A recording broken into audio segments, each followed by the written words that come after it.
Morning, everybody. Good morning. I'm going to be in a new spot now in the house. That construction that's going on, they've moved indoors and they're taking out the part of the house where I was sitting. So we're going to be here. Okay, have you guys checked out the lab yet? And do you have any questions about that? No, I thought it was fairly easy with the instructions. Good, good. Are you taking good notes, or are you finding the quizzes easy enough after you watch the movies? I've only done the lab part, and I did take notes. That's why I posted it on Island already, and it's skipping pages for some reason. I hope that's okay. You did what? I posted my notes online, and Yeah. like it's skipping pages. Like it has my notes and then skips a single page and then has another note. I'll figure that out. Don't worry. Okay, thank you. Sure. Okay. Let me open the chat because you guys sneak those chats in when I'm not looking. Okay. So let's see, what do we have to do today? I have planned to finish up the lecture on, it's not just sedimentary rocks, it's weathering. I'm forgetting the name of the title of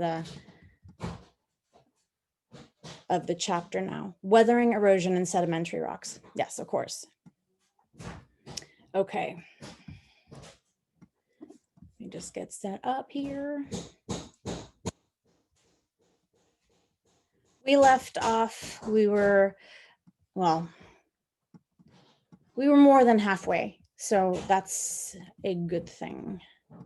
And I also have, so I'm hoping to finish this set of slides today.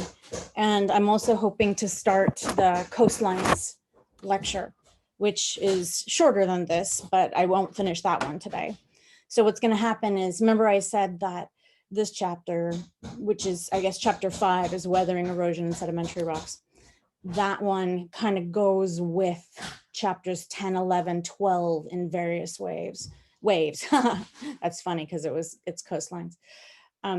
Ways, because it's water, mass movements, I think, and coastlines. So I'm going to touch on, like I said, there's like overlapping content even. I'm finding that I could talk about a topic here, or I could talk about it there. So it all should go together. And I also put together some interesting slides, stuff that I remember from when I took, I don't remember which class it was. I don't know if it was my intro geology class or not, but some of the things that I learned about how waves work, I'm going to pass on to you because they're just, some of it's safety and as far as rip tides go, and some of it's just like understanding how the waves work. Like at what point do the waves break? That's what I'm talking about. Okay, you can see the slides, correct? Yeah. Good, thanks. Okay. Here's the, and hopefully let me know if you're having trouble hearing me over the hammering. I can move somewhere else maybe, and that might be better. All right, so we left off here and I had just shown you the hills of San Francisco, and this is this oblique view that I took in Google Earth, and you can see the hills here, here, there, San Bruno Mountain. Those are all more resistant rock types. They haven't broken down as quickly as the surrounding rock, and therefore there's relief, there's topography. So the more resistant rocks form the hills. Around here, it's probably a lot of chert, I would guess. In fact, I know that some of the hills are absolutely a lot of chert. I don't know if they're old chert, but that's a good component of them. So chert's that silica, it's a siliceous sediment. It was like an ooze on the seafloor.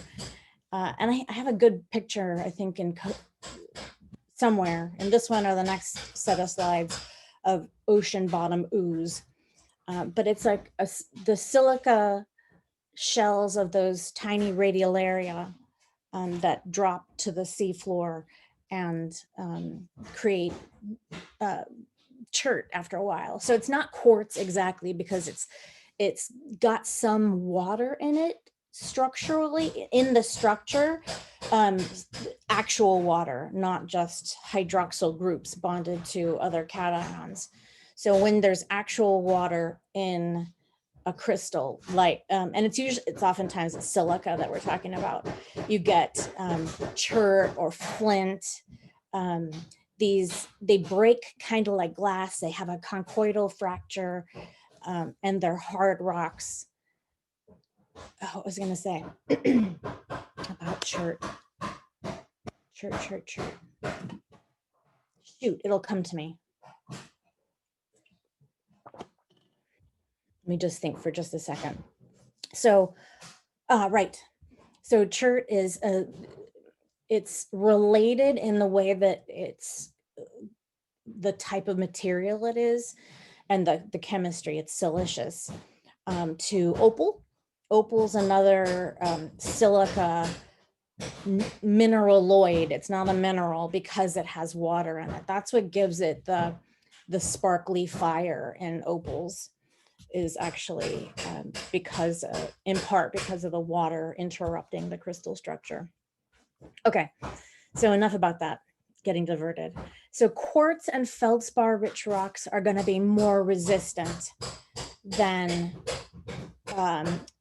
rocks that have the dark minerals, the mafic rocks. Those are going to be somewhat less resistant in comparison.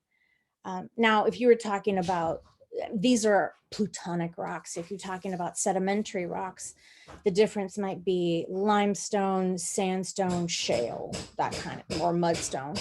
Shale and mudstone are less resistant compared to sandstone. And in dry climates, limestone, and in moist climates, limestone isn't as resistant, doesn't form hills and cliffs like the sandstone does. All right, so here's something just help you kind of imagine how a Sierran granite might break down. So I've got a granite here on the left of some kind. It might be like the Yosemite granites. It looks quite similar. So there are some like pinkish case bars, the potassium feldspars, white plagioclase feldspars. There's some in here that looks grayish to me. I think those are quartz crystals. And then we've got biotite, it looks like here. That could also, the black flecks could all be biotite. It doesn't have to be amphibole, of course. So you might even call that a biotite granite because of that. Anyway, the biotite itself has a different crystal structure compared to the quartz and feldspar. The quartz and feldspar are a network silicate, and so it's based on the silica tetrahedron that are spread through the crystal, and it's strong compared to the biotite, which is a sheet mineral, and it's weaker in some directions along the edges of those sheets compared to across the sheets. And that's where it starts to break down. And the biotite can start to transform even on its way back to the surface. The granite might start transforming the biotite to form chlorite, which is a green mineral. And then the chlorite might break down to a clay mineral. And that happens just over time. And certainly with like a chemical weathering and physical weathering would help this process along. But you see what you get is like the rock will start to break up along the biotite. And what you're left with is not a lot of the black minerals. In fact, I don't see any in there. It looks like it's mostly quartz and feldspar that's left. And so what they've done here is they've just collected a rock at the outcrop, and then some close to the outcrop where it's broken down, and then kind of the soil or what the loose sediment that is at the base of the granite hill to find this. And I think it's a good representation of that. So the micas, certainly the dark minerals, if that helps you to remember it, break down quickly to form clays. And that's what this chart is all about.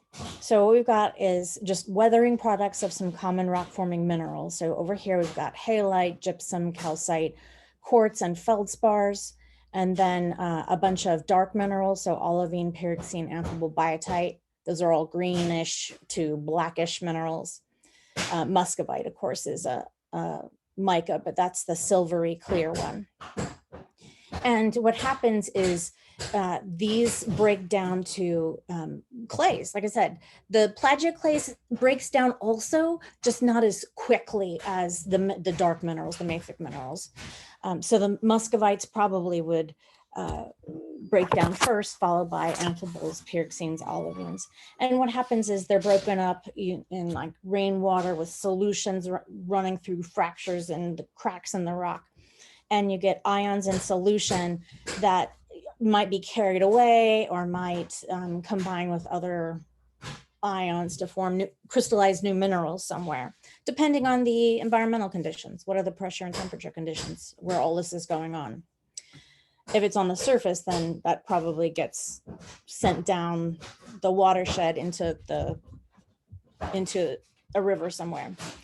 Lima Knight is a yellowish, orangish, kind of it's almost like a rusty colored mineral. It's another breakdown mineral, just like the clays.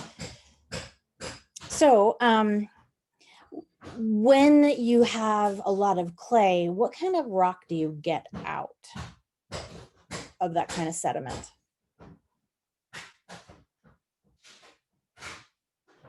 I think that it would be like an extremely fine grained rock because the clays are fine. Yep. Can you come up with a rock name?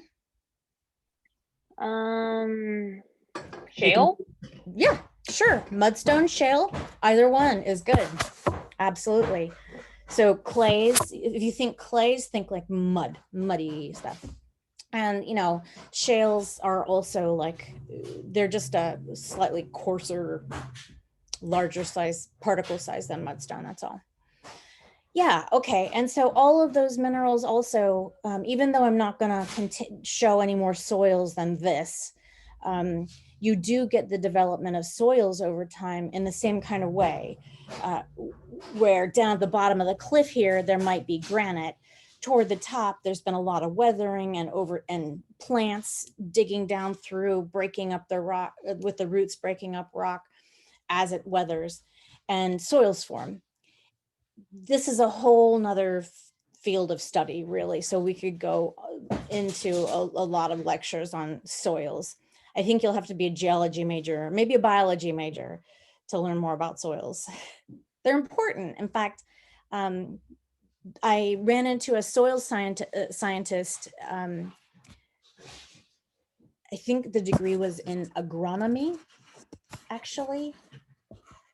That might be correct. When I was consulting for a winery and vineyard, they wanted to know about the geology underlying their vines.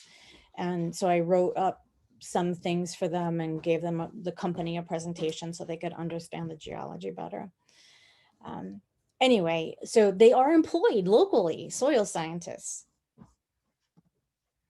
Okay, so when we're talking about transporting sediment, that's when we're talking about erosion. Okay, weathering is breaking down the physical or chemical processes that are in place, happening without the rock going anywhere, compared to erosion when those broken up pieces actually, and ions and everything else, gets transported down a watershed to eventually to a creek, then to a stream, then to a larger river. You get the idea. And it's all headed downhill towards sea level. That's the goal. That's where it's trying to go because gravity's pulling it. And so we've got a lot of different, what I'm talking about mostly is water moving sediment around. But of course, there's also wind. So wind-blown sediments are going to form like sand dunes in deserts. There are plenty of dunes in California in Death Valley. If you remember, I was recommending Death Valley. Bring a big piece of cardboard when you go, or a sled, like one of those snow discs or something, because you can ride down the sand dunes. It's really fun. It's a lot of fun. Anyway, I'm getting off track here. So there's water, there's wind, and glaciers, of course, will transport sediment by ice, scraping the rock up. And each of those different, what should I call them, transport means, the wind, the water, the ice, each has a different viscosity, right? So air has very low viscosity, it flows easily. Water is slightly more viscous, and ice is even more viscous, it resists flow. And that correlates to the size of particles that you can pick up. It relates to kind of the energy put into the system. So in the case of wind is not going to pick up a lot of big boulders. Another Death Valley tip, there's a racetrack playa is a place it's a valley in the northern part of Death Valley where these rocks, it's beautiful mud cracks and everything, just on a flat playa. And there are these rocks that leave tracks across the mud. It's like, and they don't all go the same direction, but they're kind of sizable rocks. They're fairly big in some cases, not giant boulders, but big rocks. And there was a study done, I think it was the geologist she's a geomorphologist. She studies landforms, and oftentimes that's sedimentary environments. Her, I think it might've been her PhD project or something like that at San Jose State, before she ended up as faculty at San Jose State in the geology department. She studied these rocks and these race tracks that look like it. And it turns out it was wind, or, like big gusts of wind, strong winds that are even sustained from particular directions that would actually blow these rocks across the playa and leave these race tracks. It's really cool. Unfortunately, there are some giant assholes who get out there in their 4x4s and sometimes ruin the racetracks. So don't be like that, right? Preserve the beauty that's nature. Okay, so wait. I wanted to just say one more thing. So wind can't pick up very big particles. Water can pick up much bigger particles because it's more viscous. It can actually start to roll larger rocks. And certainly if it's a storm, if it's a flood stage, I've got a video somewhere for you. Giant floods can move impressively large boulders down rivers. They don't go very far, but with each flood, you could make a boulder move pretty far over a lot of time. And then ice is more viscous even. And so that has the potential to pick up even larger fragments as it's moving along, because the ice can entrap those rocks and carry them with them.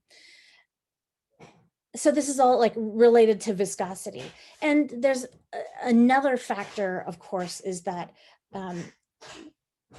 the viscosity controls sort of the sorting that takes place. Remember we talked about sorting? Here, I'll go back and show you the slide because it can't hurt. So down at the very bottom, we've got poorly sorted sediments and well-sorted sediments. What I would say is that wind-blown processes, wind-blown sediments tend to be more well-sorted then water, which might be somewhere intermediate, and ice would be ultimately give you very poorly sorted sediments, again, because of the viscosity of the ice and its ability to pick up all kinds of different sizes of particles. Okay, where were we here? Okay. So I'm not going to show you a lot about glaciers, but I need to at least bring it up a little bit. And what you've got here is, I'll start on the top left. So just follow along with me, please, instead of trying to read ahead. This is a glacier, actually multiple glaciers. There's a glacier coming down from this valley up here. There's a hanging valley here. There's at least one, I think there are two, one on the left and one on the right, glaciers that are merging. And what you see, actually, where they merge is where you get these what are called medial moraines, the ones that are in the middle. Moraines are the sediments, essentially, that have been picked up by the glacier. And the ice scrapes along the base of the glacier, and it also scrapes along the sides. So you get lateral moraines, those ones that are on the side. But where they merge, then that's where you kind of entrain those lateral moraines into the center of the glacier, and you get these medial moraines. So that's what this diagram is showing, the same kind of thing. And you get the idea. They're the terms that I was just using. And then you have a terminal moraine. They call them end moraines, but terminal moraine is the name of the very last moraine. And those form kind of at the end of the glacier. Remember, the ice is flowing slowly, and the sediment essentially gets pushed out at the front of the glacier over time. And if the glacier retreats, then it's going to leave behind these kind of small ridges. These moraines are these ridges of sediment. So that's what this is. These are called recessional moraines because they formed as the ice retreated, as the glacier moved back. You see evidence here of the glaciers being really erosive and scraping the rock, because these are striations left behind by a glacier. And these will tell you the direction that the ice flowed. And you can figure out which side it was pointing, because the ice is going to flow downhill, right? You can see these really easily, like in Yosemite. If you go up into the higher parts of Yosemite Valley, you'll see evidence of these like glacial striations. Anywhere you see smooth surfaces where light is reflecting easily, that's where you would look. Okay, and then this last diagram here is simply showing the glacier scraping over rock, picking up a large boulder, trapping it in the ice, and then after the ice has retreated, it leaves behind chunks of, it leaves behind the sediment, and it can leave behind these very large rocks. Those get termed glacial erratics, just for the geology majors amongst you. Okay, any questions? So the sediment that is in these moraines is going to be very poorly sorted because of the ice. Please interrupt me if you've got questions, and I cannot see the chat right now. So if you put it in I'd prefer if you speak the question, but if not, then someone let me know if there's anything in the chat. No questions currently in the chat. Thank you, okay. Okay, sediments transported by wind. This is like the opposite end. These are going to be these are going to be much better sorted, because the wind can't pick up a wide range of size particles. It's going to pick up sand, silt, clay size particles, very small things, and blow them around. Of course, I just told you the story about racetrack playa, so it's possible to blow larger fragments around. And then what you're seeing are ripples on top of sand dunes. These are a smaller feature that form as the wind is blowing. It's moving, these ripples will migrate across the sand dune. Okay, another quiz question, and I'm gonna shrink my screen. When I shrink my screen like that, do you lose part of the slide also, or do you still see the whole slide? Like We right lose now? part of the slide. You also lose it? Okay, thank you. Yeah. I'll shrink it a little bit then. Okay, so here's another question. Where'd the chat go? Okay, so in the chat, please take a look at this question and decide if you think, what is the size and sorting of sediment transported by wind? Do you think it's A, well-sorted gravel? That's a term let's go back and look at what gravel is, just real quick, because it was defined in that one here. Okay, gravel. Okay, so gravel, they made it from granule, which is like 2 to 4 millimeters. They're like little pebbles, maybe, a little bit smaller than pebbles. So larger than sand, but not like a fist size, like smaller than a fist. Okay, so gravel, this is including boulders. I think of gravel, I think of things that are smaller than fist size, so maybe smaller than a cobble. Anyway, you can decide how to interpret that, I suppose. That's just a generic term. Okay, question. So A, well-sorted gravel, B, well-sorted sand, C, poorly sorted gravel, or D, poorly sorted sand. What is the best choice for this question? Go ahead and put it in the chat. I see somebody said B, well-sorted sand. The cat, sorry, that was Ted. Oh, and I lost my chat screen. B. Anyone else want to vote? Everyone going along with B? These are good practice. Thank you. These are good practice questions. So I hope that you're thinking about this, even if like you might be hesitant about answering. Okay, sediment transported by wind, there's a very low viscosity, should be pretty well sorted, and fine to medium sands. It's lower viscosity, right? It can't carry very large grains, so not really cobbles, and usually. They're usually pretty well-rounded, and depending on how far the sediment that's being blown by wind is from its source. Oh my God. Biggie doesn't, that's Big that was just doing that. She doesn't like any of the other cats for some reason. Everybody else gets along fine. Therefore, okay. So well-sorted sand is the best answer out of this. You would also guess well-sorted, pretty well-rounded in general. That's what you would guess, because the grains are blown around and all those little corners are going to get knocked off with a lot of motion. Okay, let's keep going. Okay, here's another.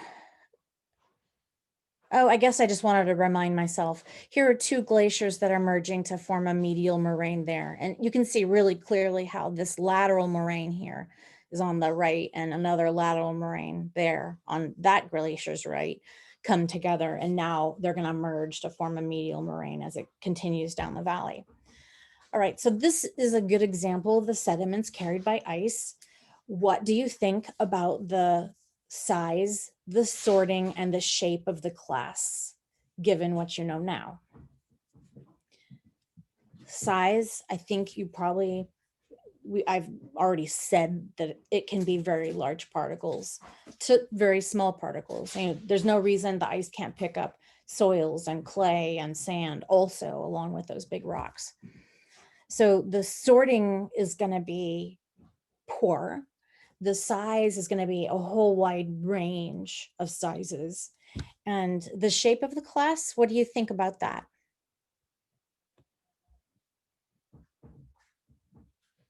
Do you think it's more likely to be rounded sediment that's in those moraines, or do you think it's more likely to be angular? I feel like it might be kind of angular if the glacier's like scraping them. I'm not sure how rounded it would be, especially if it's not getting like uniform tumbling. Exactly. Movement. Thank you for using the word tumbling. That's exactly what I was going to say. Right. They're not rolling and rotating and bouncing around, are they? they're probably moving in the ice, depending on how the ice moves, but they're kind of just being pushed along. They're not really tumbling like windblown sediment or like sediment in the river bottom, right? Okay, glaciers are really erosive, and they tend to form U-shaped valleys. And that's what Yosemite Valley is a great example of that. The bottom of the U is kind of flattened where the Merced River comes through and there's a lot of trees. But if you were to strip those trees away, you would see a very nice U-shaped valley, a key sign of a glacier having been there. In fact, there's a second U-shaped valley in the field of view. Do you see it? It's what's called a hanging valley. Anybody? Look over towards Bridalveil Falls right there.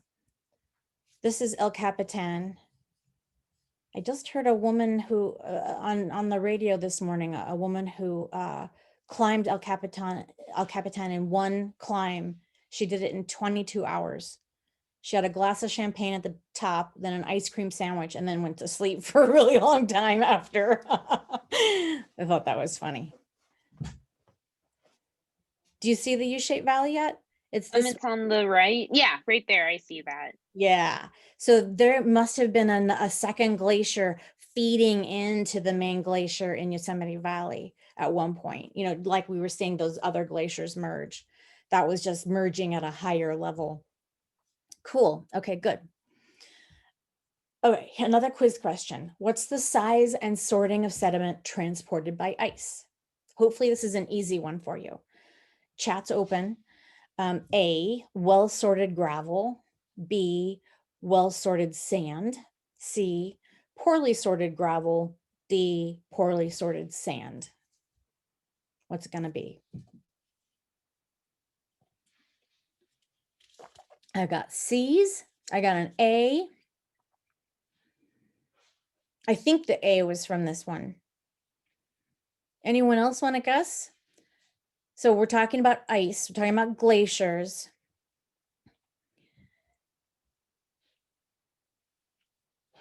C, I got a couple A's, 4 C's. Okay, let's see. Here, there's the answer down here. Poorly sorted gravel. So remember, the gravel includes pieces that are even larger than sand, that go up to cobbles and even boulders. And this is what a moraine looks like if you were to walk along the top of one. This might be a lateral moraine. This could be a terminal moraine. But you see large, big chunks of rock that are definitely boulder sized. Do they look rounded to you?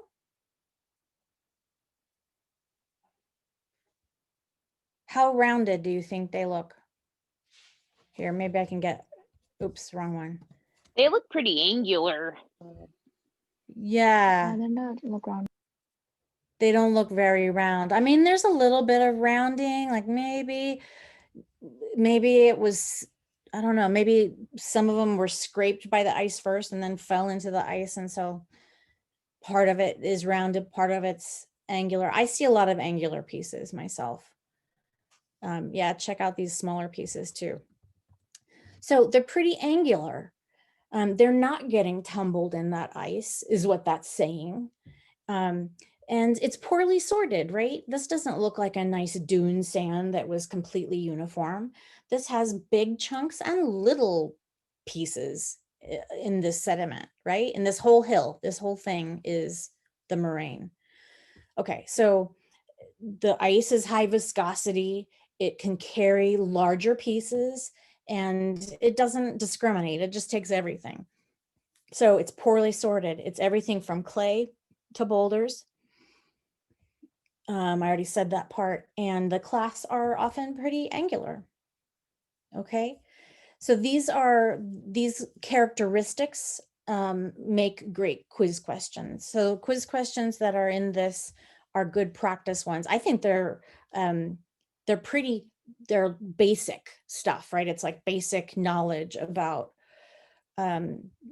the sediment, right? It boils down to sorting, roundness, the size, right? Those were the three. Okay. When we look at rocks like, here, I'm going to make the screen a little bit bigger again. You guys can't see the chat window on my screen, right? I don't think so. No. Okay, good. Because it was blocking part of the slide. That's why I'm asking. Okay, so when we look at rocks that represent the geologic past, we can compare what we see in the rock record to processes that we see today, modern processes, right? So if we look at a sandstone that where ripples, these are small ripples. I don't see a scale exactly, but I would guess this is like a few feet. Maybe this is like a meter long, almost a meter across, something like that. So these are centimeter scale. That's a good guess, I think. Centimeter scale ripples on a layer of sandstone. What does that mean? Where do we see similar kinds of ripples? Well, we can look at a modern beach at the ocean and see exactly the same kind of ripples on the sand where it's in the fairly shallow water. Okay, so I think it's in the next set of slides, actually in the coastline, where I show you that the waves affect the sediment on the seafloor. It's a seafloor, right? But it's like essentially part of the beach that just extends down underwater. Well, where the waves start to feel bottom, that's where they actually start to move the sand along the bottom as the wave is moving back and forth in the surf zone. So ripples in this case represent a fairly shallow water marine environment. And that's what we would interpret something like this to be. Oh, sorry, I was saying sandstone. This is a shale. Yeah, okay. I was kind of thinly bedded sandstone. All right, fine. It's a shale. So these are like silt and clay sized particles. I would say this looks pretty fine sand and probably includes silt and clay as well. Okay, but in this case, this is like hundreds of, I don't know exactly this one, but it could be hundreds of millions of years old. Okay, I've got a video. I hope that works. If not, I've got a URL there we can go to. Remember I said that PowerPoint wasn't accepting the addition of these online videos for some reason. Stupid Microsoft. I know that if I was using the Apple product, what's it called? It's called not Pages. The hell's it called? I don't know. Keynote. Yeah, Keynote. Fantastic programs. There was a part, just side note. I had to use Pages and the Apple products for a while because something happened and it was a pain to get the Microsoft installed on my laptop. And so I just decided to use what came with it. And they are such stable programs. Oh my God, if you're a Mac user, those are fantastic programs. They don't crash like the Microsoft programs crash. And PowerPoint, I'm constantly saving in case PowerPoint crashes on me. Same with Word. Oh my God, especially if you put like images in your Word document, be careful. It'll crash on you and you'll lose your work. Okay, enough. Here's a cross section, and here's a pen for scale, so it's not very large. These are sedimentary rocks from Colorado, and look at the surface right here. Do you see this kind of wavy surface just beneath like a darker layer?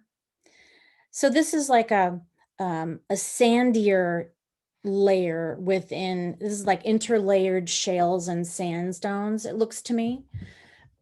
You know, from a picture, that's what it looks like, because even like the shale layers that are darker, they're recessed, they kind of like eroded more behind these the layer with the ripples kind of stands out, I think, because it's sandier. Okay, so that, in that case, it's preserved in an outcrop. And again, that's sort of this shallow marine environment. Let's see if I can get this to work. Oh, no, it's okay. That's one of the old videos. I guess I didn't catch it yet. All right, I'm gonna open a single web page, a YouTube page real quick. And here, we can go back and forth. This is gonna take just a couple minutes for me to go back and forth when we do this. Let me stop that and let me share the YouTube video. Okay, we might not watch the whole thing, but here it is. Okay, so this is a flume. I mentioned this to you before, where sedimentologists, geomorphologists build flumes and other devices in their labs so that they can test these processes. And so they put fine sand in the bottom of the flume, and then they develop a wave. They might have something just making a wave in the water. And as the water is sloshing back and forth in that tank, you see that it's moving the sand.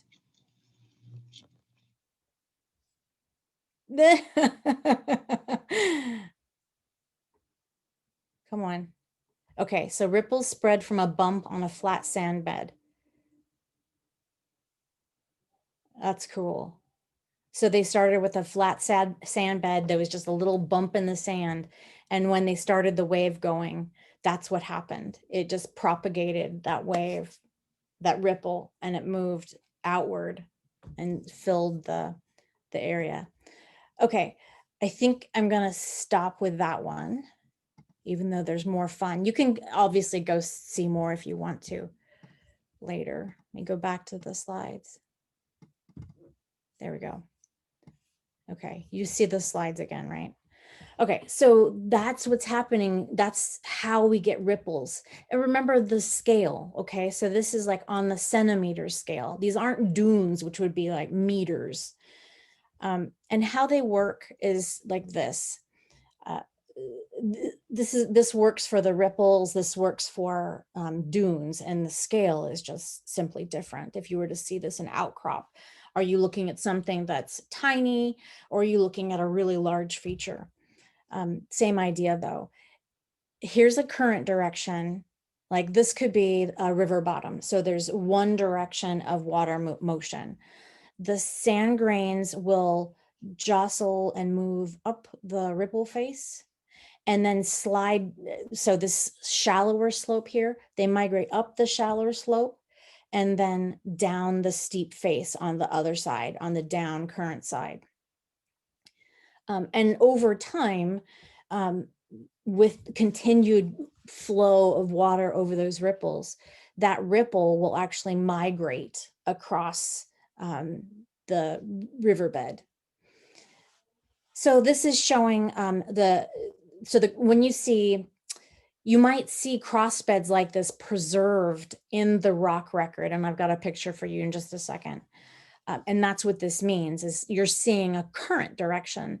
So you can actually figure out not only that this environment represents like a riverbed, but you can say it was flowing this direction, which is totally cool, right? Yeah, it is. It's cool. Okay. Here's another example. Okay, so this is what cross bedding looks like. Here's the a layer dividing one sandy layer, a thin sandy layer there, a wider, thicker sandy layer here. There's a really thick sandy layer here. But so that's the bedding like this. And then you've got these cross beds that cut across that layering, across that bedding. And what that is, it are ripples, or in this case, these are trees. So this is, these are large scale cross beds, although it says current.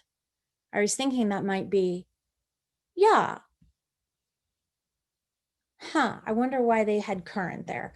You know, I borrowed the slide from I borrowed the picture from a textbook, but in this case, these are large.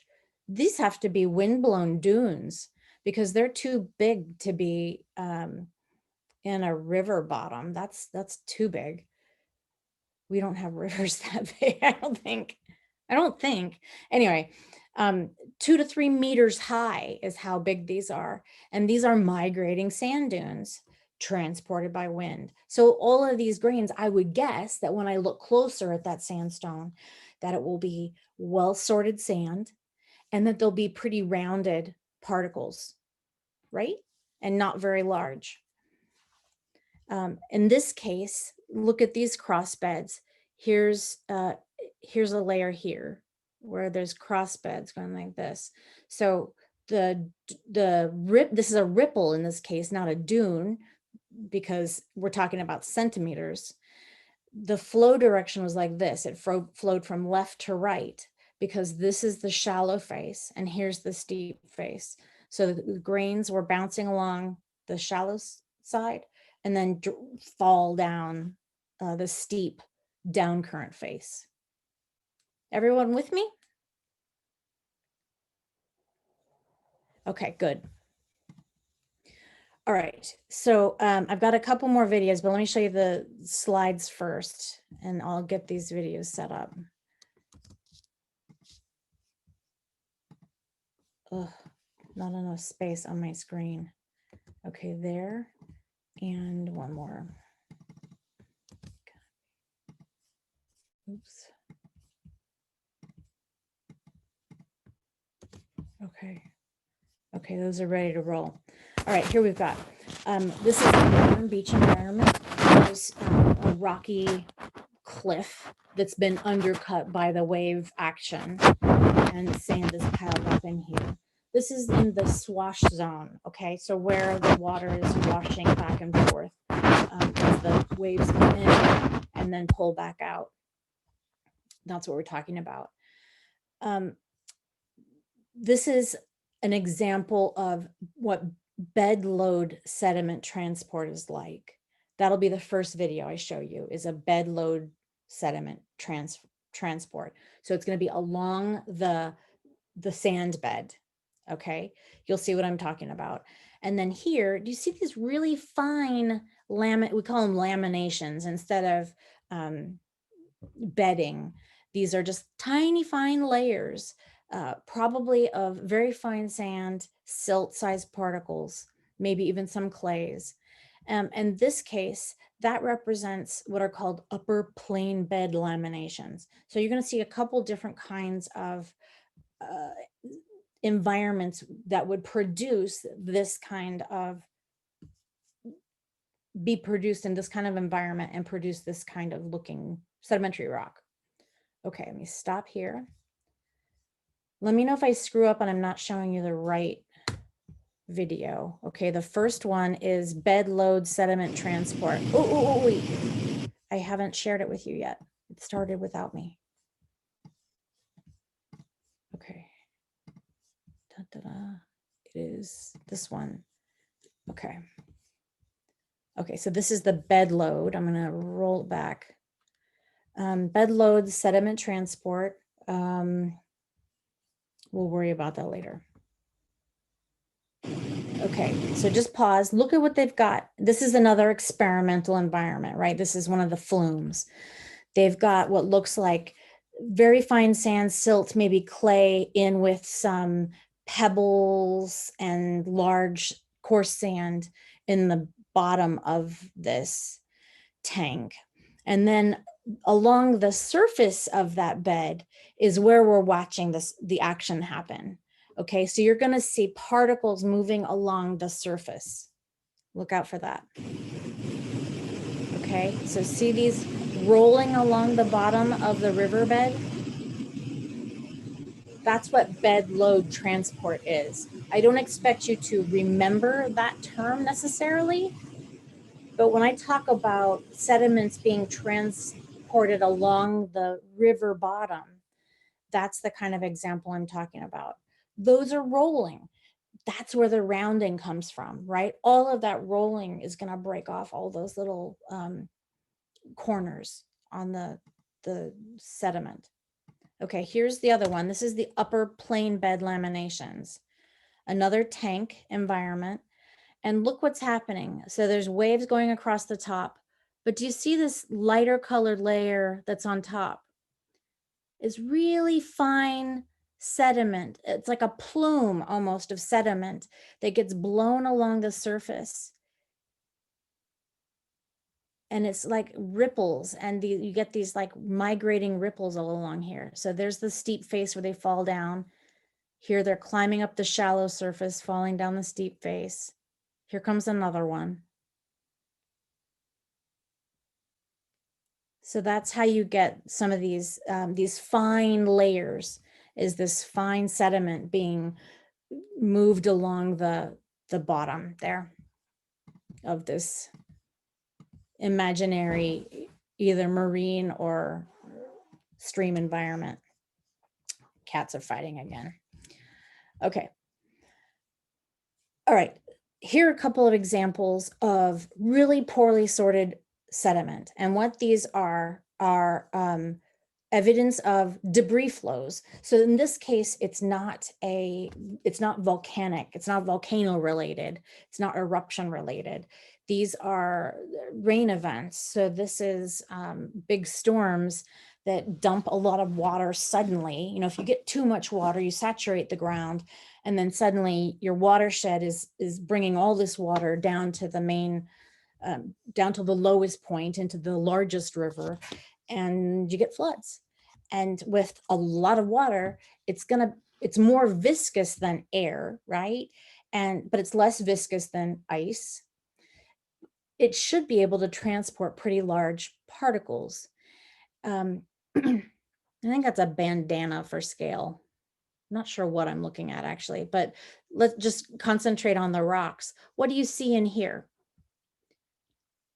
Anyone want to? You actually aren't sharing your screen. Oh no, thank you. Shoot, I knew I was gonna do that. When were you guys gonna tell me? Well, I guess right then is when you're gonna tell me.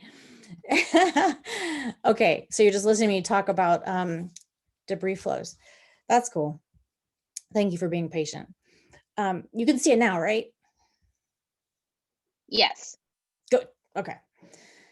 What do you see in this? It's a bandana for scale. That's what I was pointing at. Here's another. This is harder to see, this jumbled up bed there or that one. But what do you see in this large layer? A conglomerate? Okay, you would call it probably a conglomerate. The interpretation that this was a debris flow of some kind. So now somebody comment on the sorting, on the rounding. Are they angular or are they rounded particles or somewhere in between? Is it well sorted? Is it poorly sorted? And what are the size of the class? I guess that's part of the whole poorly sorted bed. For which one again? This top right. Oh, it looks round. Rounded? Shivani, were you going to say something? Yeah, I was about to say it looks rounded, just like Michael. What about, okay, so what about sorting then? Poorly sorted? Yeah, really poorly sorted. You've got large particles, and then it's like in this matrix of really fine sand, probably mud, which is clay and silt, and, you know, cobbles. It's the whole gamut of sizes. Okay, I've got a video for you. I hope this one works. I put this one in. Are you kidding me? Okay. I have the link. We're going to try this again. I'm going to go over the videos. And then let me share that one. Okay. Okay, here comes a debris flow. This is horrible. This is horrible. Took my poor mailbox down. Look at it.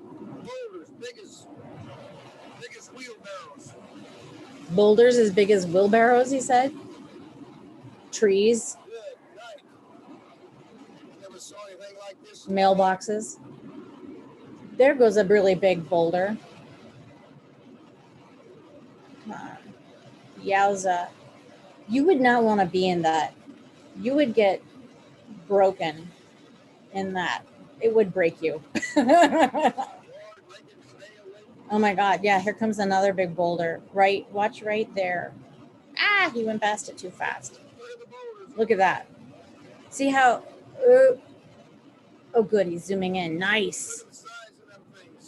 Those are big, right? That's a big honking boulder. And it's rolling in all that. So I'm going to stop it there because I think we've seen enough. In this case, it's like a mud flow. So it's not just water. There's a lot of sediment in it too. So it's a little more viscous than water. It's not like it wouldn't be like wet concrete, nothing that viscous, but it's definitely viscous and compared to regular water, and it can carry those larger boulders because of that. Okay, so that was just a regular mud flow, and that's what it looks like in the geologic. And I started to point to the slides without switching over. There we go. Caught myself that time. Okay, so that's what a debris flow might look like in the rock record. Okay, this is to remind me to mention what an estuary is.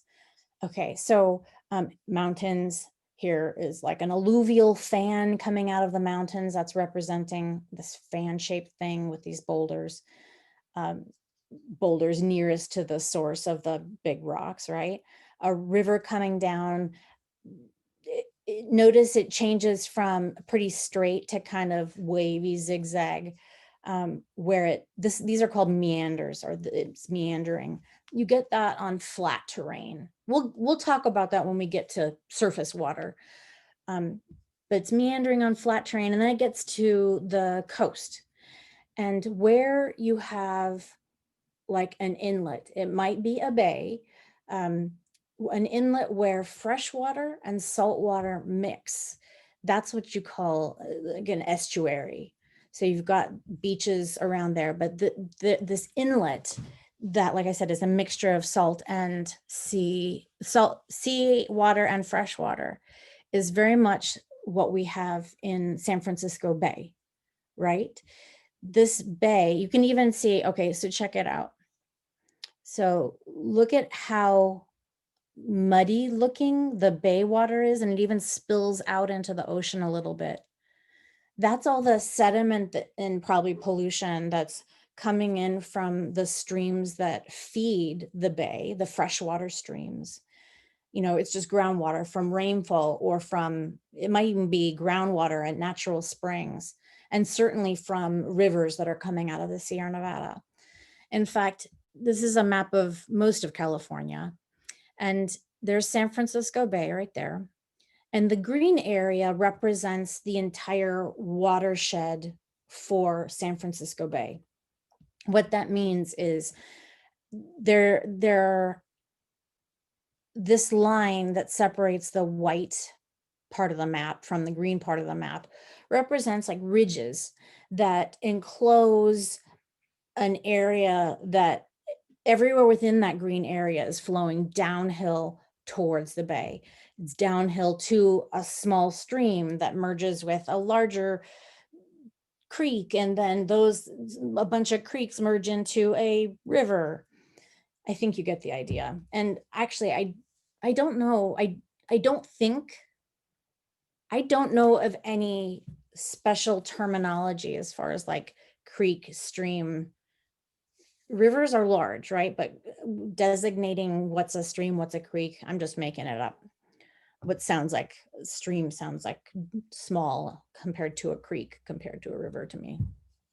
Okay, so we have an estuary, and there's even stratification in the water because fresh water has a different density than seawater. Seawater is denser. And so you would see a stratification with fresh water on top and marine water underneath in some places. Here's another example, a small embayment at Morro Bay. So this is Central California, kind of on the way to,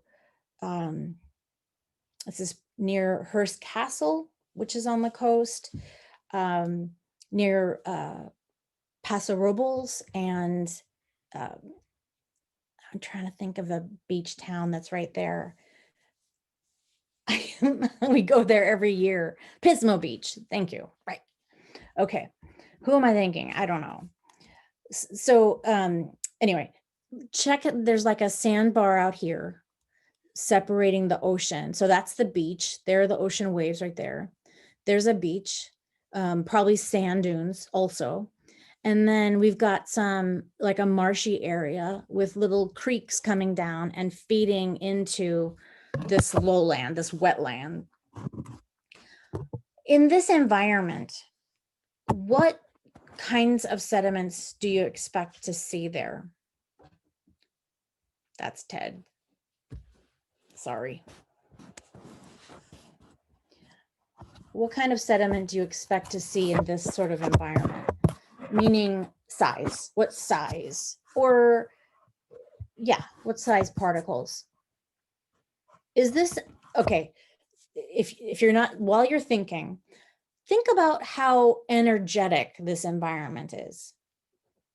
Does not the wave zone up here, not that side, on the lower part of the image where all these little creeks are coming together. Is that very energetic? Does it look like to you?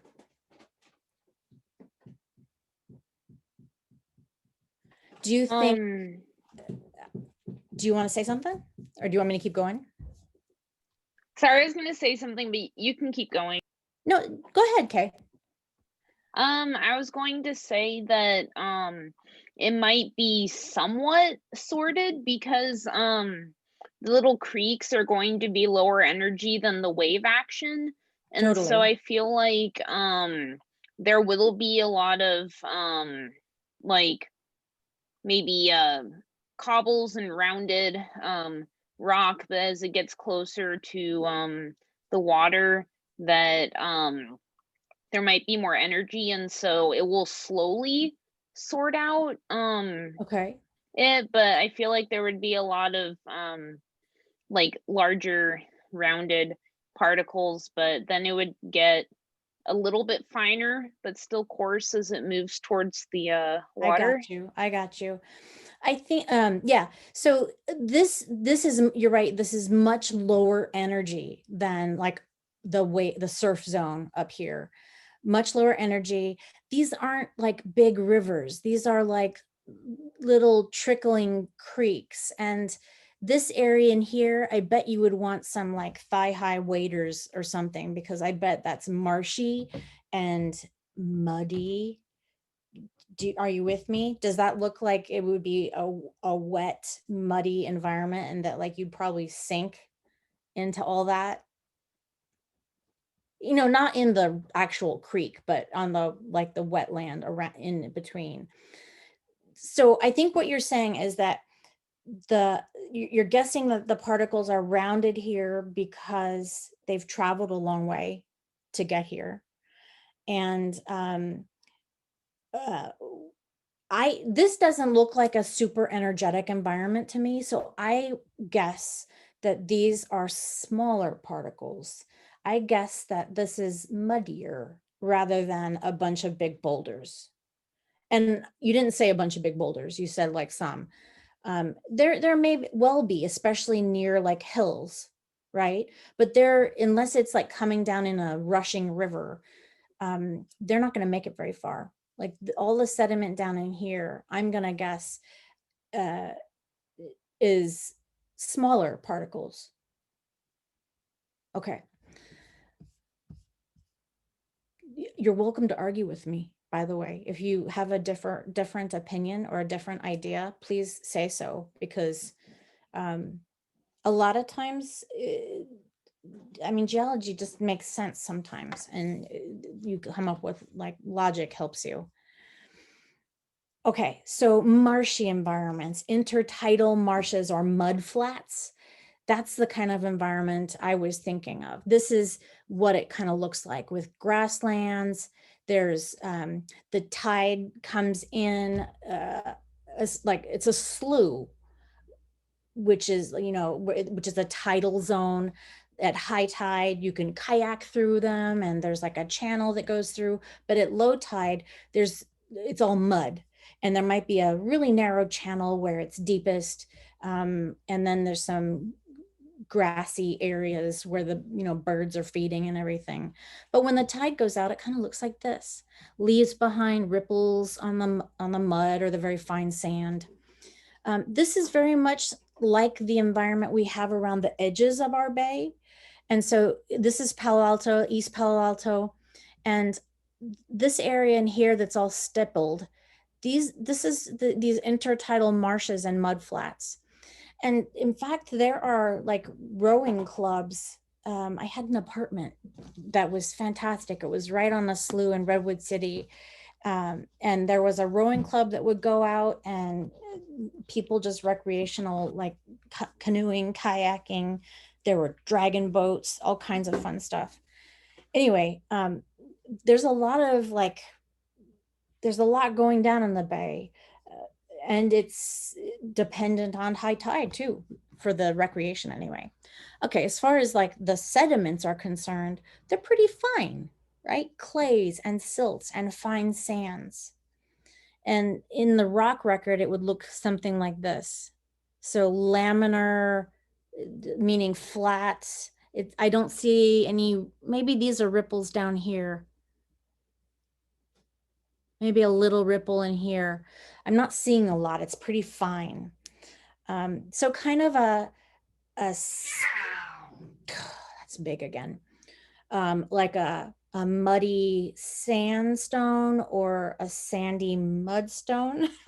That's totally how you name these rocks, by the way. I'm not making that up. Okay. In the bay, this is what, if you were to like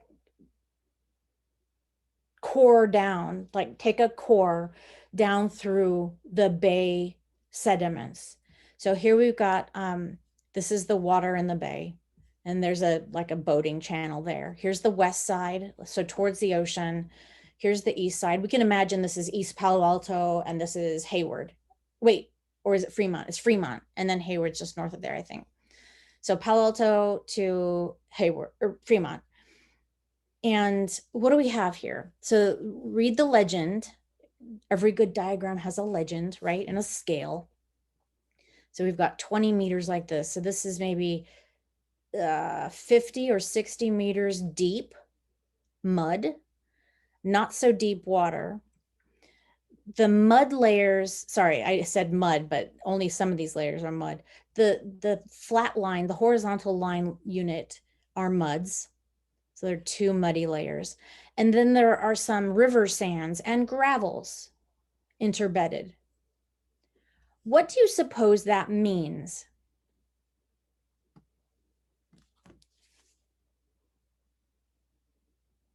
Does anybody have a guess? We could come back to this too. But in fact, I have this diagram. I have a couple more slides to show you, and we can come back to this diagram. So unless somebody has an idea right now, why don't I show you a couple more things, and then I bet you'll be able to figure this out, okay? So hang with me. Okay, so check this out. This map over here shows California in the late Pleistocene. So this is, the map is set about 18,000 years ago. So that was at or near the peak of the last ice age. It was called, locally, it's called the Tioga Ice Age. And this is a reconstruction of what it might have looked like, with snow cover and glaciers in the Sierra Nevada. A lot of really large lakes in the valleys. So this is like Death Valley down here, Mojave, Mono Basin, other lakes, Pyramid Lake, which, you know, used to be much larger. It had a name called Lake Lahontan, but those have since drained away as the climate warmed and the ice melted. It's gonna, you know, you get more evaporation too, just in those lakes. This is what the landscape looked like. Oh, right. So because I said during glacial periods, the land, a lot of water is locked up on land, on the continent, in ice, in the form of glaciers and snow, and in these large lakes, because there's been more just snowfall and rainfall on the continent. So it's trapped here. The effect is that sea level drops. So the green line is the old coastline 18,000 years ago. And this represents actually 120 meters. That's, you got to triple that to get feet. So that's about 360 feet drop in sea level. It's huge. We have a fairly steep coastline along California, right? Because we've got these rocky cliffs. I'm going to talk about that, by the way, in the coastline lecture. But look here, it's a little flatter where the bay drains out. And let's look at what that might have been like. So on the left-hand side, you'll see the continent as we see it now, just the shoreline as we see it now. But it actually reached out to here 18,000 years ago. You see the Farallon Islands that are right there sticking out. So on a clear day, if you look out to the west, out beyond the Golden Gate, you'll see a set of islands. That's the Farallons. And that's the shoreline reached just beyond the Farallons from our perspective, 18,000 years ago at that last ice age. Okay. There's the Farallon Ridge there that includes the islands. And what did the bay look like? There's so the dark yellows today, the pale yellow would be the shoreline or the land surface, the land surface 18,000 years ago. We didn't have a bay, did we? There were rivers feeding out to the ocean. So we had rivers coming in, or streams, a bunch of streams, even from San Francisco. And, you know, there's like, there are rivers down here in the South Bay that flood occasionally too in San Jose. But these are the deeper channels within, remember there's that little channel in that last cross section for the bay water? These are those channels in the bay where the ships follow, because these have been carved down deeper. And that's what it looked like. There wasn't a bay, it was a system of rivers that fed out to the ocean, and this was the beach out here. This is what it looked like. So this is sea level change in meters. So zeros today, and it goes down 120 meters is here. So over, and this scale is thousands of years. So we go back, this is today, we go back 2,000, 4,000, 6,000, 10,000, 20,000, 22,000 years. Well, that diagram is 18,000 years. So about here, that's what they're saying, 120 meters lower sea level. So this represents that sea level drop over that time frame, or rather, since 18,000 years ago, this is how far sea level has risen, right? And that, so I forgot to mention, so the coast was actually 19 miles further out than it is today, which is impressive. That's a long ways.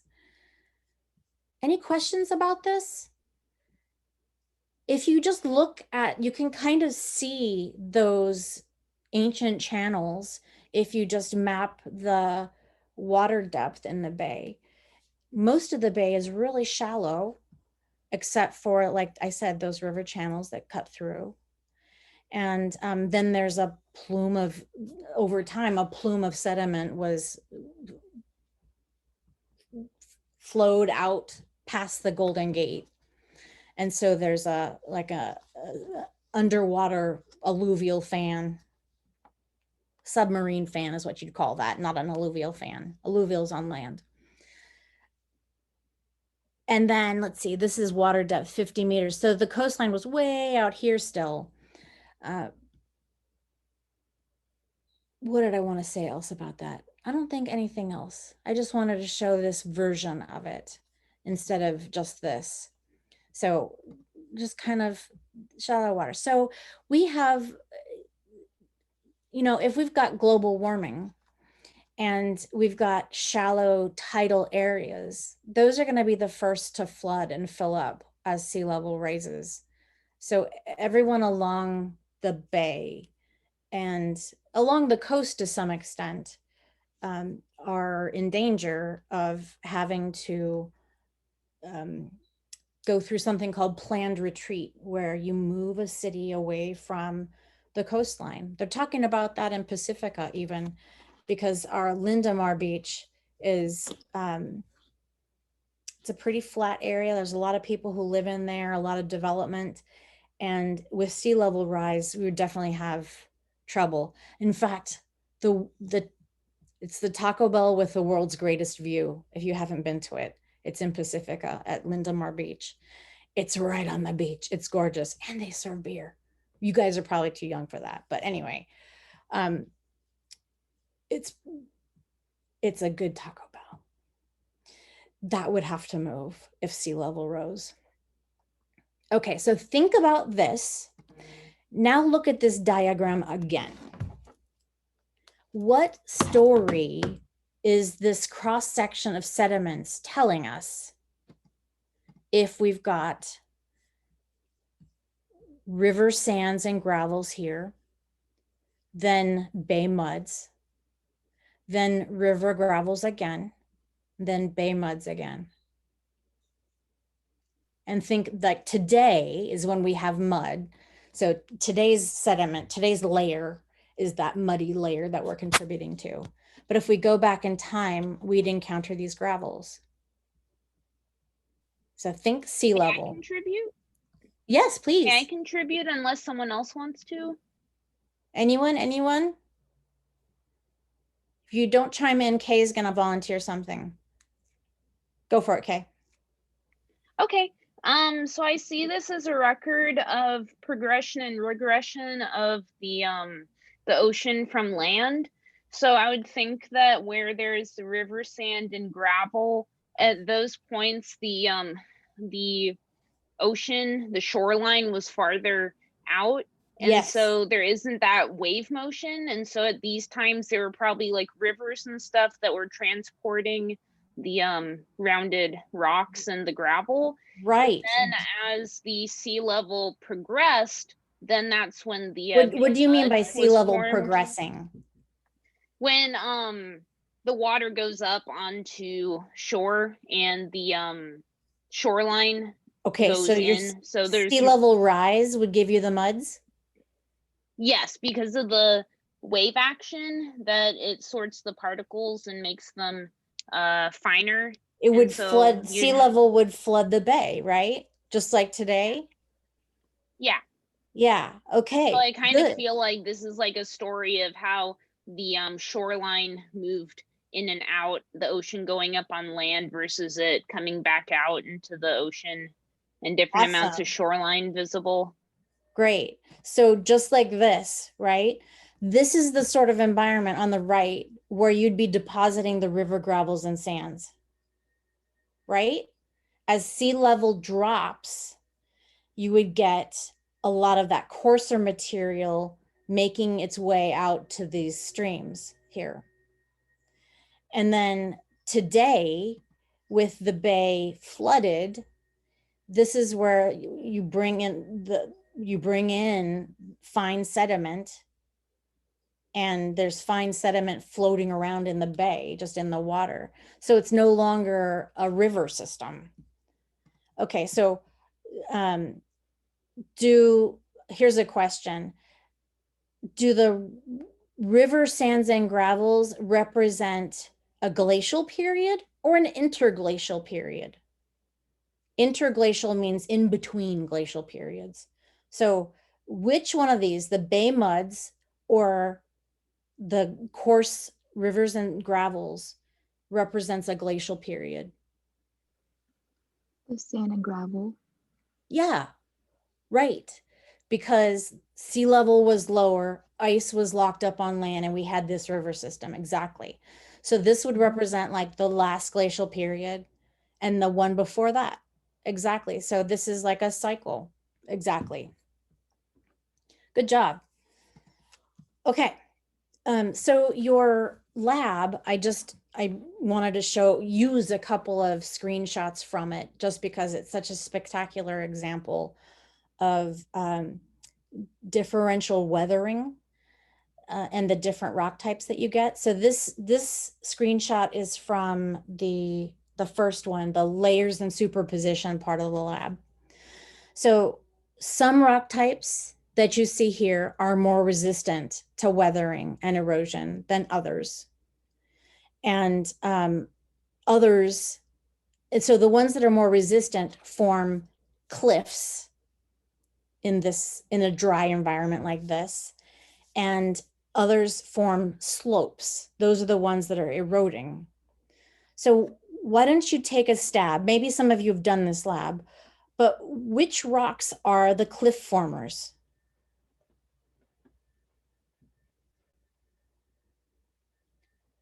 Which rocks are the slope formers? So how many different rock units do you see here anyway?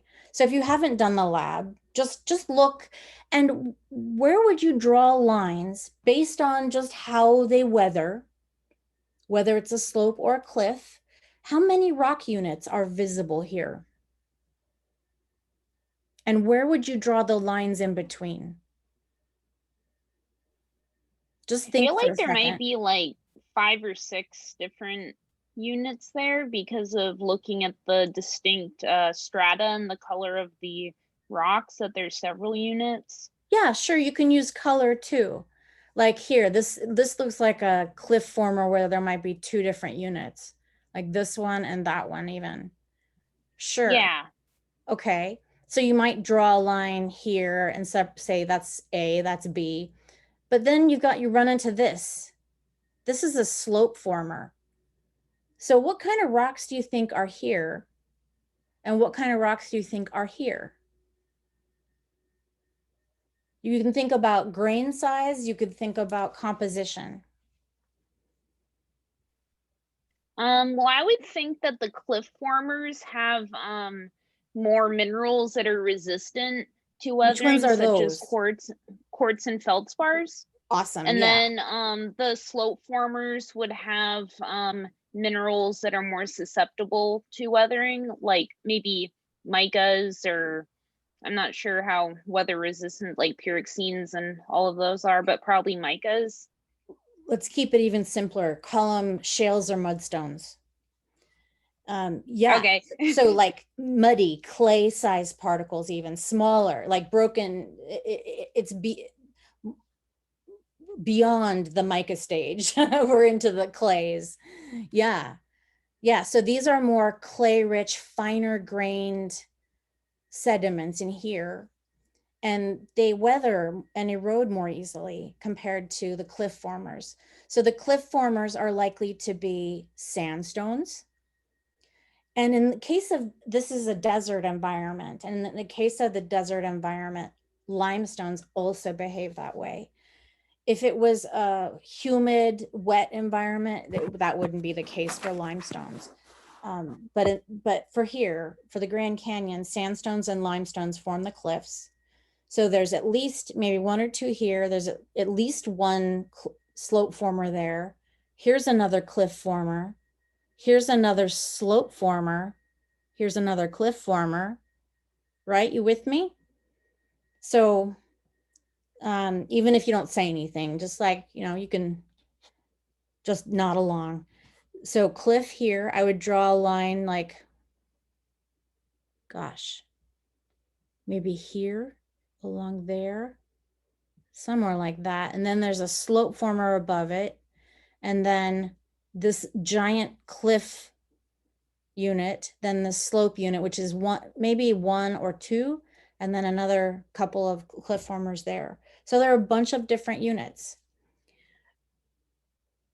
And then you would, like Kay suggested, you would draw the contacts between those different units where you see the break in slope, like top of the cliff, the base of the cliff, top of the slope, base of the slope.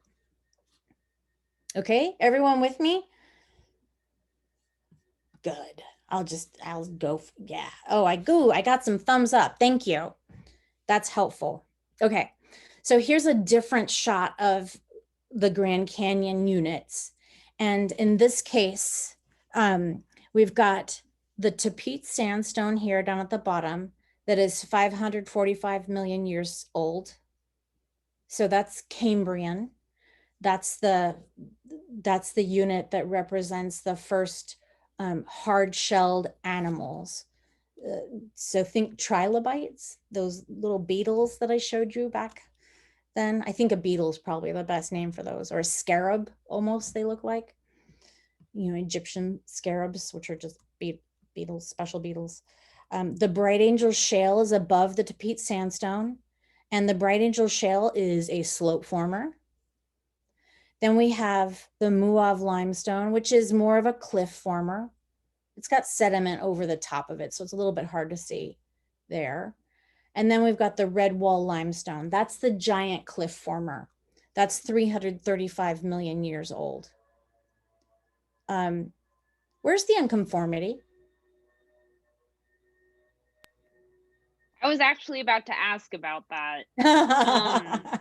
Would it be between the shale and the limestone?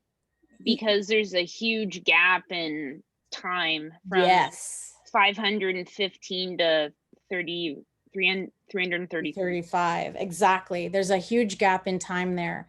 So I would guess, yeah, that there must be an unconformity in there. Exactly, good job.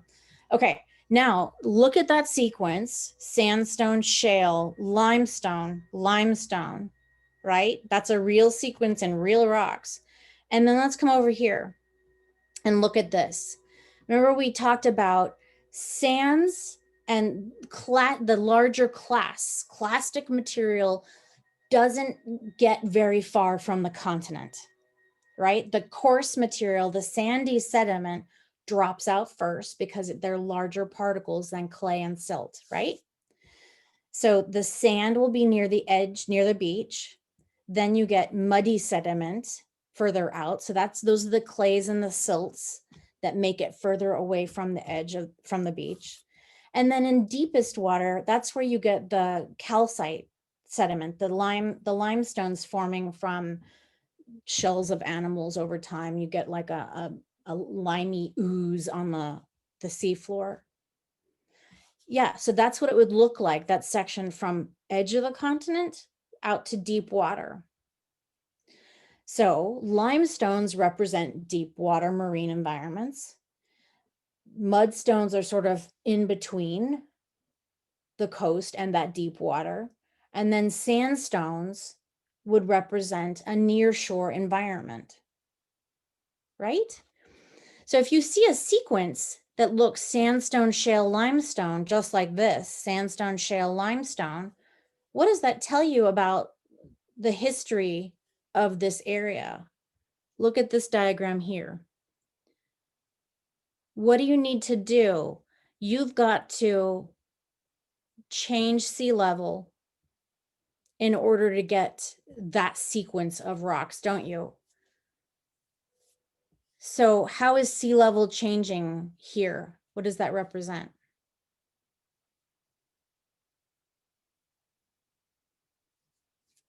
Look at how they Sea change. level rose? Yes, sea level rose, exactly. So the sands just move closer toward the shore, the muds ditto, the limestones ditto. And so then you could just take a section out there to follow that sequence. That's what you would get: sand, shale, limestone. Great, good job. So over time, what the Grand Canyon represents is there was no California, there was no Washington, no Oregon. This was the edge of the continent in Arizona, Western Arizona. And that represented our old shoreline before we added on to the continent with some extra rocks. So yeah, great. Okay, oh, look at this last slide and it's noon, which is great, except that I didn't get to the coastline slides. Okay, careers, sedimentologist. You can do this as a job.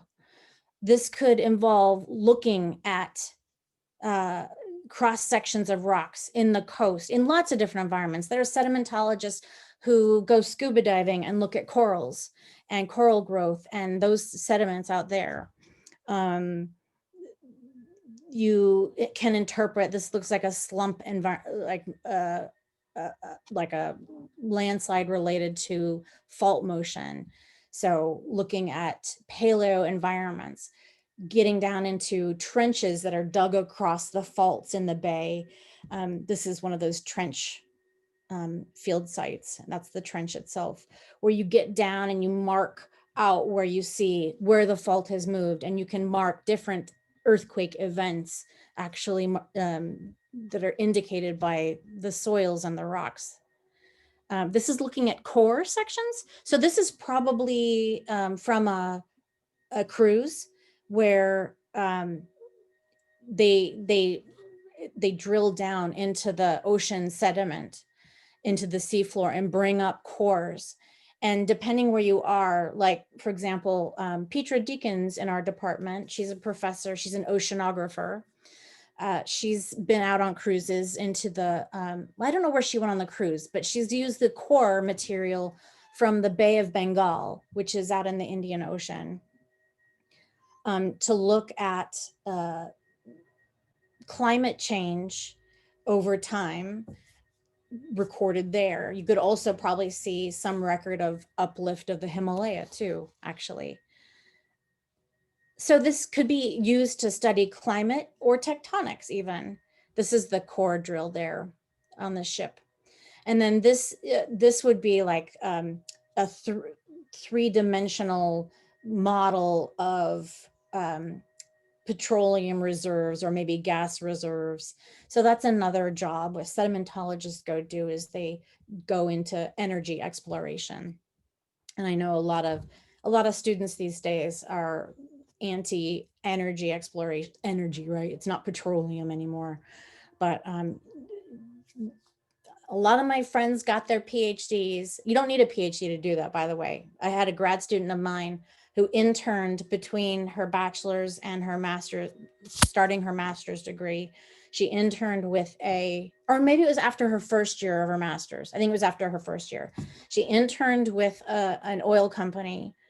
It was Occidental Petroleum, and they work out of Southern California. They don't exist anymore the same way. And then after she got her master's degree, so after the second year, she was given a full-time job.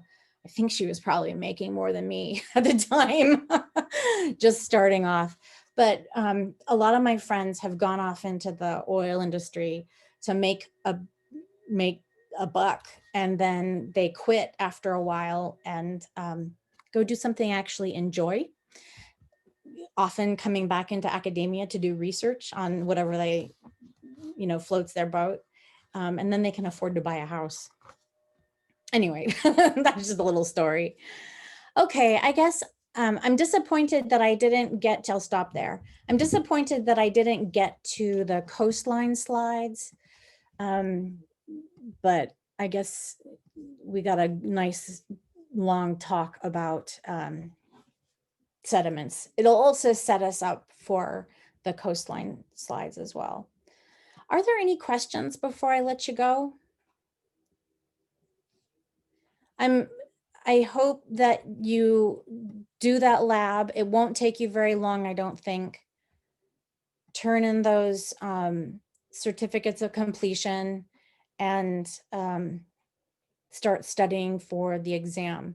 Remember, there's an exam next, I'll open on Sunday. It's minerals, rocks, sedimentology, like weathering, erosion, and sedimentary rocks. Look at your labs. There will be questions on or similar to or on lab content like there were on the first exam. Questions that are very much like your online quizzes you can anticipate. And And certainly things that I point out in lecture, those are important too. I did start a study guide. I don't think I have time to make one that's as long as, I think the last one was 6 pages long or something. I don't think I can do that because I have something due tomorrow that has to get done or else my research will stop. Anyway, I hope to have that tomorrow for you, if not later today, and I'll post it on iLearn and I'll send out an email too, so you know. Okay, questions about anything? Otherwise, maybe I'll see you at study group tomorrow, 11 to 1. Go ahead and bring anything from any of the labs, minerals, rocks, sediment, Grand Canyon sedimentology, and come talk to me. All right, have a good weekend otherwise. Bye. Thank you, Thank you. Mary. Sure.